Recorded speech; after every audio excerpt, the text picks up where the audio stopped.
오늘은 예수님 모신 가정, 그런 제목으로 말씀을 드리겠습니다. 어느 부족의 추장이 나이가 많이 들어서 이제 이 부족을 물려줄 후계자를 선택해야 될 때가 되었는데, 그 부족의 추장에게 세 사람의 아들이 있었기 때문에 부릅니다. 얘들아, 내가 이제 나이가 들어서 이 부족을 맡을 이제 추장을 뽑아야 될 텐데 저 동산에 올라가서 가장 귀한 것을 가져오너라, 이렇게 숙제를 냈습니다. 그랬더니 이 세 아들이 부족을 물려받는다, 얼마나 아주 귀한 거잖아요. 그래서 동산으로 올라가서 하루 종일 이제 귀한 것을 찾습니다. 해가 뉘어뉘어 넘어가자 이제 세 아들이 집으로 돌아와서 오니 아버지가 그래 뭘 찾아봤느냐 첫째 아들에게 묻습니다. 아버지, 저는 산에 올라가서 이곳저곳 다 살펴보니까 돌이 너무 아름다운 돌이 있고 신기한 돌이 있어서 돌 하나를 가져왔습니다 라고 내놓습니다. 그러냐고, 둘째 너는 뭘 가져오느냐? 아버지, 저는 산에 가서 또 여기저기 다 바위 밑에 다 살펴보니까 신기한 식물이 있어서 이건 제가 보지도 못하고 구경도 못한 식물이기 때문에 너무 신기해서 이걸 가져왔습니다 라고 이야기합니다. 그래서 셋째 아들에게 묻으면 너는 뭘 가져왔느냐? 아버지, 저는 산에 올라가서 한번 살펴봐도 신기한 것도 없고 돌도 없고 식물도 없어서 그저 먼 산을 바라봤습니다. 그리고 눈에 담고 가슴에 담아왔습니다. 멀리 바라보면서 이 산 너머 광활하게 펼쳐있는 그와 같은 풍요로운 들녘을 상상하며 돌아왔습니다. 그리고 장차 제가 추장이 되면은 우리 부족을 그 광활한 평야에 이전을 해서 아주 참 행복하게 살려고 그런 희망을 가져왔습니다 라고 이야기한 거예요.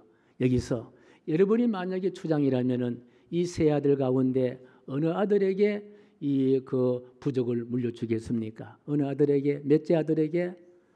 그래도 장남입니까? 아니면 둘째입니까? 아니면 셋째입니까? 어느 아들에게 물려주겠습니까? 몇째 아들에게? 너무 어렵게 힘들게 이야기하네요. 장남이 걸리잖아요. 아니면 둘째 아들이 걸리고, 이 추장은요 셋째 아들에게 부족을 물려주었다는 그와 같은 이야기입니다. 왜 그랬느냐? 바로 셋째 아들에게는요 희망을 갖고 있었기 때문에, 미래지향적인 안목을 갖고 있었기 때문에 그 아들에게 부족을 물려주었다는 이야기입니다.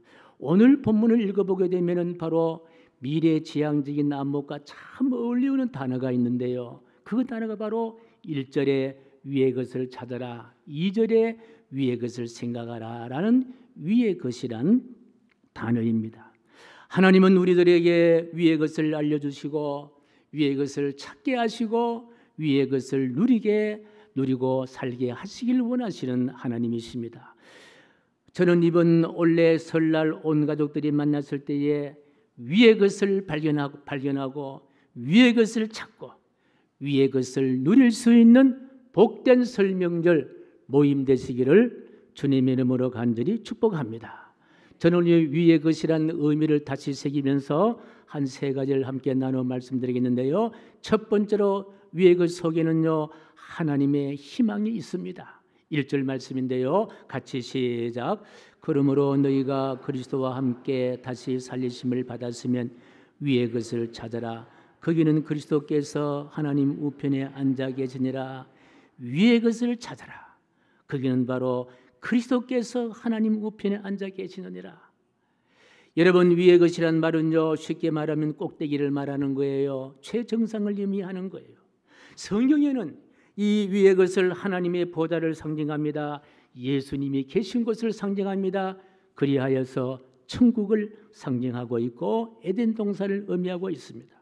천국과 에덴 동산은요 계시록 21장에 보면은요 새하늘과 새 땅이라 그렇게 설명합니다. 그리고 새하늘과 새 땅의 그 아름다운 모습을 계시록 21장 이하에 이렇게 설명합니다.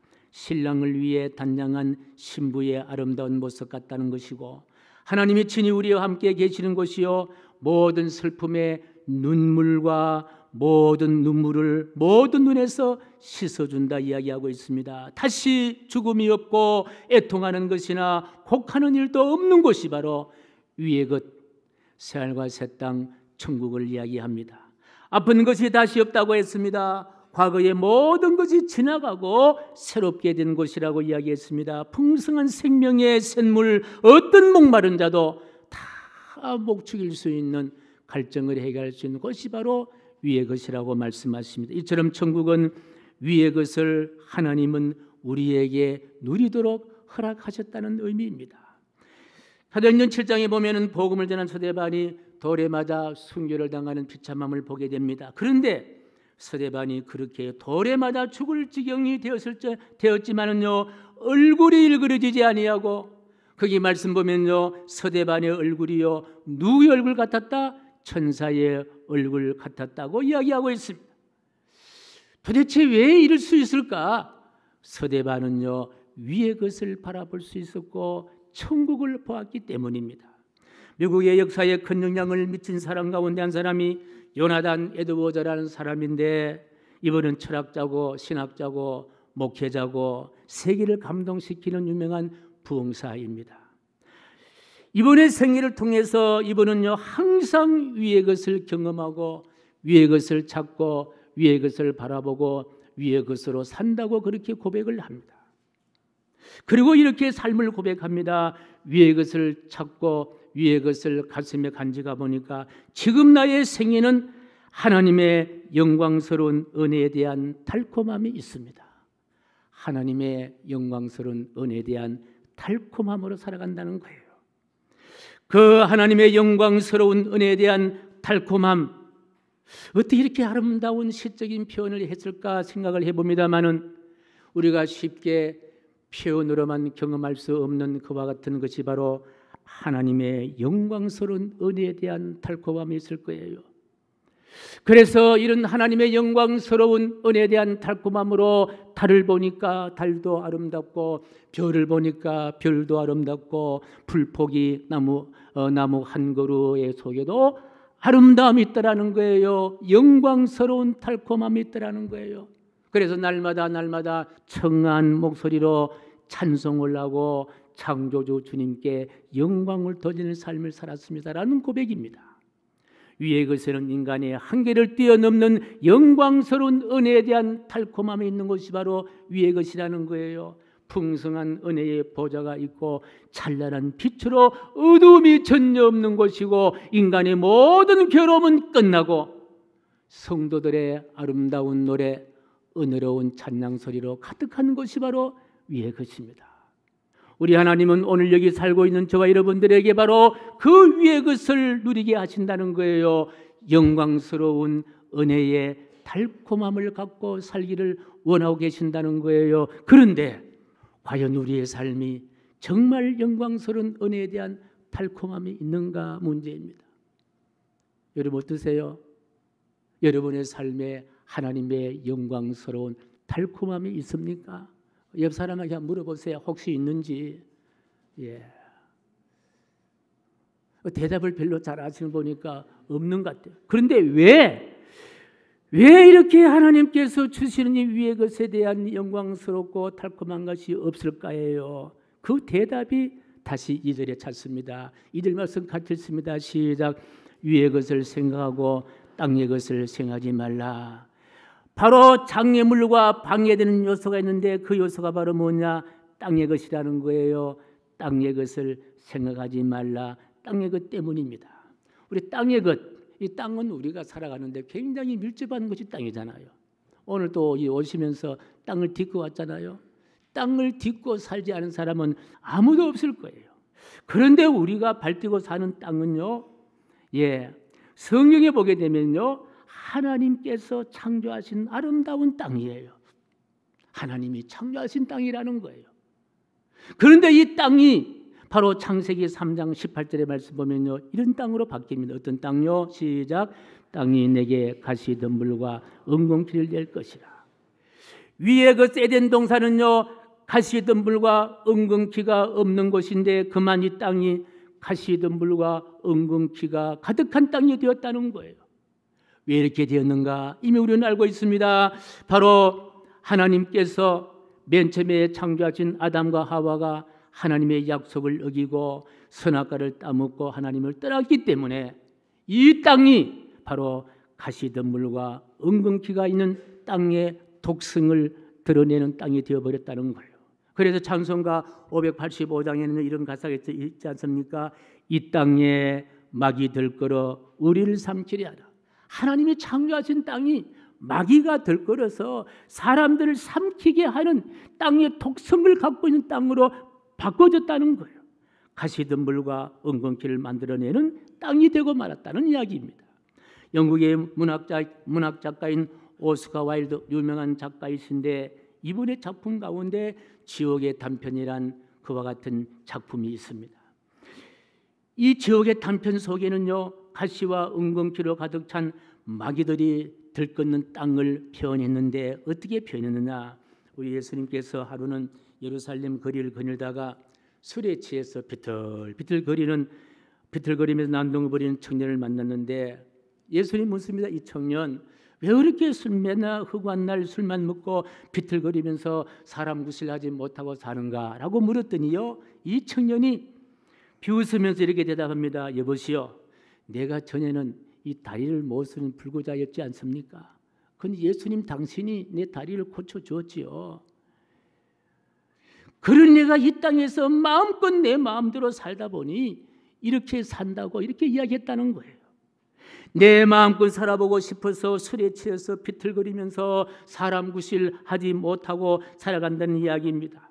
작가는 이 작품에서 무엇을 말하고 있느냐? 은근키와 가시덤불이 가득한 땅의 독성을 전하고 싶었던 거예요. 땅의 것으로 아무리 치장한다 하더라도, 땅의 것으로 아무리 간직한다 하더라도 여전히 허전하고 공허함밖에 없다는 사실. 바로 가시덤불과 은근키로 가득한 땅의 독성을 이야기하는 거예요. 그런데 수많은 사람들이 이 땅에 매여서 세상의 땅의 허영에 빠져서 위의 것을 놓쳐버리고 산다는 것을 간접적으로 표현하고 싶었던 작품입니다.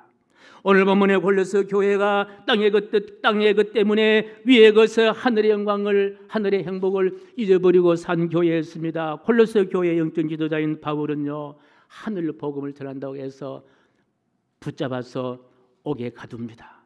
바로 땅의 독석으로 상징되는 옥에 갇히고 교회는요, 갈라지고 다툼과 시기와 혼란과 광풍에 흔들거리는 교회가 되었다는 거예요. 이성과 합리성에 근거한 이단 사상이 교회를 뒤흔들고 말았습니다.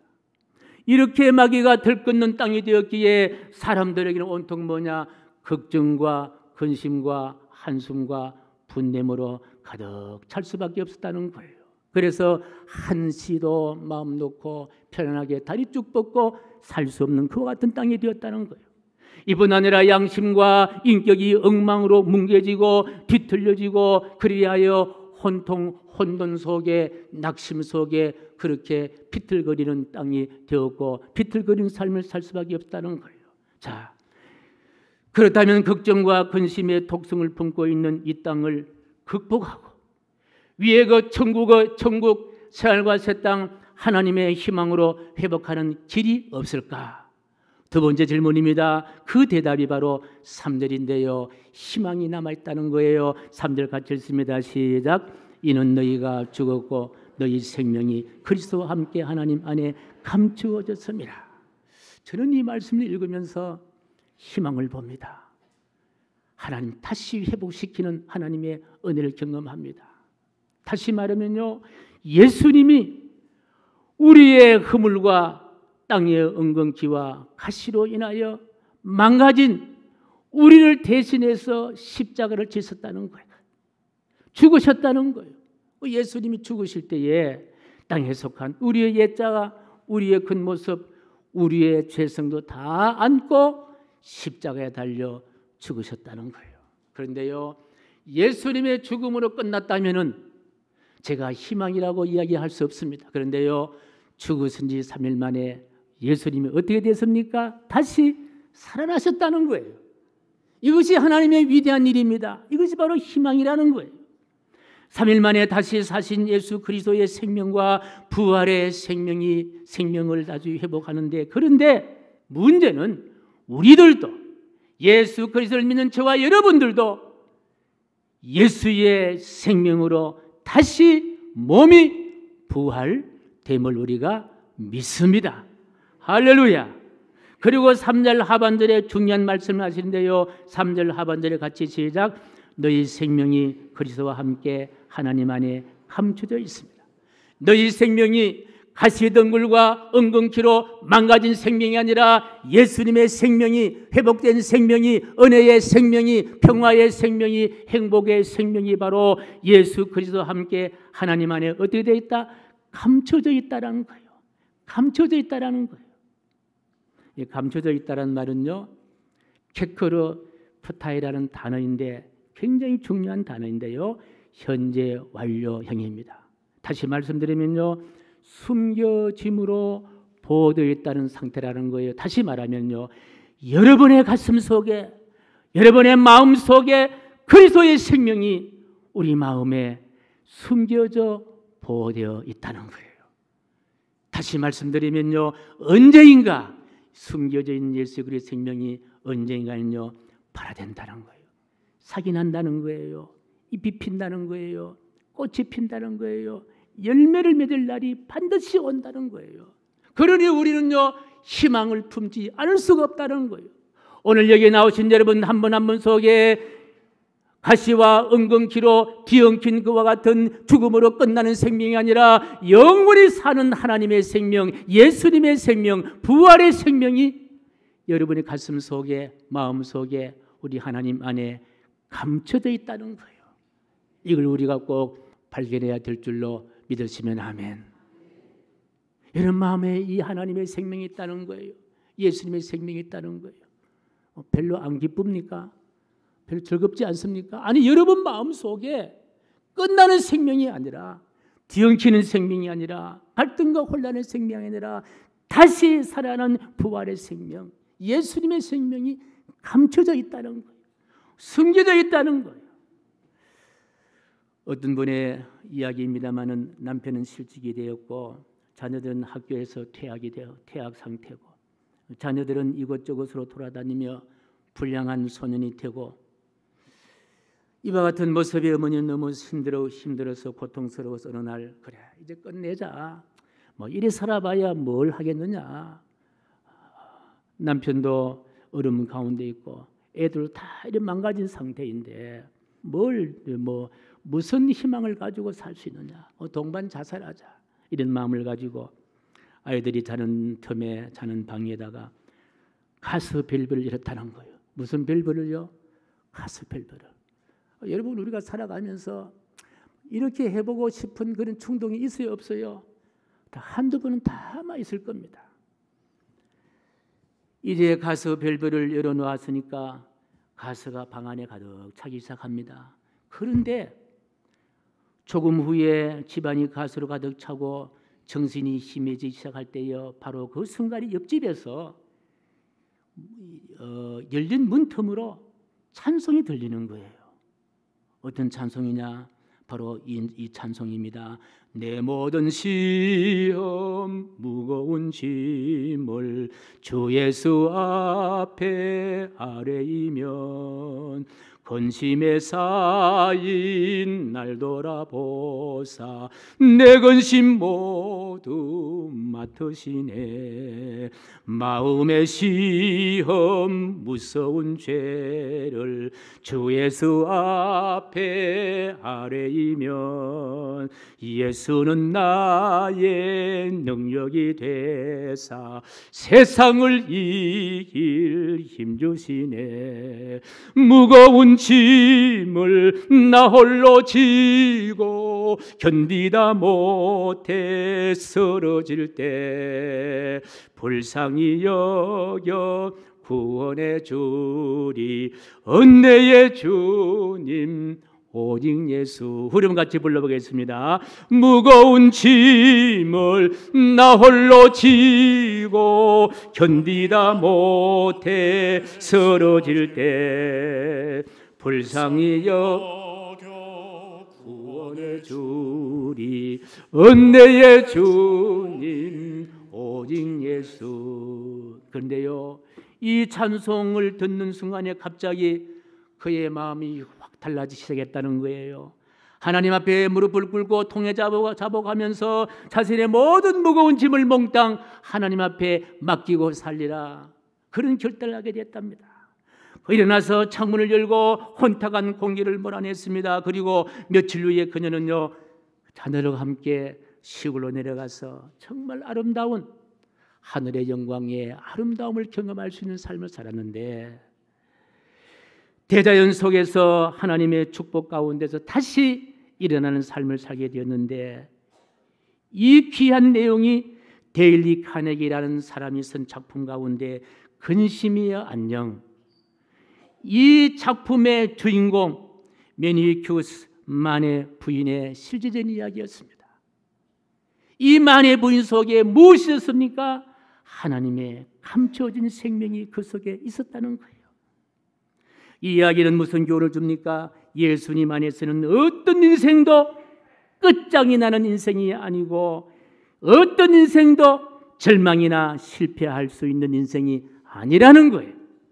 예수님의 죽음에서 부활했듯이 예수님의 생명이 여러분의 마음속에 감추어져 있다는 사실을 믿으시면 아멘. 신앙하는 삶이라는 것은요, 그리스도와 함께 과거는 죽고 그리스도와 함께 다시 영생, 새로운 생명으로 다시 사는 것이 바로 신앙입니다. 그래서 감추어졌음이라 말은요, 죽어도 다시 사는 희망을 갖고 있다는 놀라운 은총의 말씀이 바로 우리가 믿는 믿음의 신비함 속에 포함되어 있는 줄로 확신합니다. 옛날에 이도령이 장운급제를 해서 거지 차림으로 남은 땅에 갔습니다. 무슨 차림으로요? 거지 차림으로. 그런데 그 거지 차림으로는 어떤 사람이 나타나니까 동네 아이들이 돌을 던지고 침도 뱉고 욕설도 하고 발길도 하고 이렇게 막 놀리는데요. 그런데 이도령은요, 아이들이 그렇게 놀려도 마음속에 아무런 문제가 아닌 거예요. 오히려 즐거운 거예요. 그래, 한번 놀려봐라. 나를 한번 그렇게 한번 학대해봐라. 아무런 문제가 안 되는 거예요. 뭐 때문에 그런지 아십니까? 이도령의 가슴 속에는 뭐가 있습니까? 장원급제에 마패가 있잖아요. 마패가 있는 거예요. 마찬가지입니다. 우리가 예수를 믿으나 세상 사람 볼 때는 별로 달라진 것이 별로 없을 거예요. 그런데 예수를 믿고 새 사람이 되어도 극적으로 뭔가 이렇게 변화된 것이 없을 거예요. 그러나 우리에게 시험이 왔을 때, 역경이 왔을 때에 절망하지 않습니다. 이유가 무엇입니까? 위의 것이 우리에게 있기 때문에 그렇습니다. 예수님의 생명이 우리 속에 감춰져 있다는 거에 마치요, 장원급제한 그와 같은 마패처럼 우리 마음속에 위의 것, 예수님의 생명이 우리 마음속에 있는 줄로 믿습니다.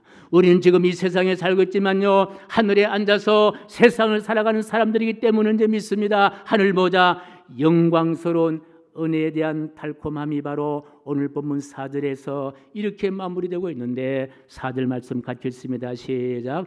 우리 생명이신 그리스도께서 나타나실 그때에 너희도 그와 함께 영광 중에 나타나리라. 너희도 그와 함께 영광 중에 나타나리라. 골로새 교회가 누릴 영광은 바로 예수님이 가진 영광이에요. 여러분이 누릴 영광이 바로 무슨 영광입니까? 예수님이 가지고 있는 영광인 줄로 믿으시길. 아멘. 여러분, 이 말씀의 감격함을 이해하기 위해 다시 1절의 시작의 말씀을 다시 보겠는데요. 시작. 그러므로 너희가 그리스도와 함께 다시 살리심을 받았으면 위의 것을 찾아라. 다시 살리심을 받았으면이라는 말씀, 바로 죽었던 사람이 다시 살아났음을 경험하는 영광, 이 영광의 소망으로 가득한 사람들의 모임이 바로 교회다. 사랑하는 성도 여러분, 이번 주 민족 가장 큰 명절 설날이 있습니다. 설날이 즐기는 가정들을 저는 축복합니다. 위의 것을 생각하는 가정, 땅으로 인한 모든 장애물이 다 사라지는 가정, 하나님의 희망으로 세우는 교회 같은 가정, 축복된 가정 되시기를 주님의 이름으로 축복합니다. 설 명절에 모이는 가정들마다 위의 것으로 채워질지어다. 천국 같은 가정 될지어다. 행복과 기쁨으로 가득 찬 가정 되기를 주님 이름으로 간절히 축복합니다. 위의 것에 영광스러운 달콤함으로 가득할 수 있는 2025년 설명절 되시기를 주님 이름으로 간절히 축복합니다. 존귀하신 하나님 아버지, 하늘의 평안으로 가득한 가정, 든든한 반석 위에 세워지는 복된 가정, 아름다운 가정, 행복한 가정, 미래지향적인 가정 만들어 주시옵소서. 만날 때의 기쁨과 헤어질 때의 아쉬움과 서로 사랑하며 배려하며 용납하며 서로 도울 수 있는 평안의 천국 같은 가정 만들어 주시옵소서. 고향을 찾지 못한 가정 위에도 예수님 주인 삼아 천국을 이룰 수 있도록 은혜 더하여 주옵소서. 예수님의 이름으로 축복하오며 기도하옵나이다. 아멘.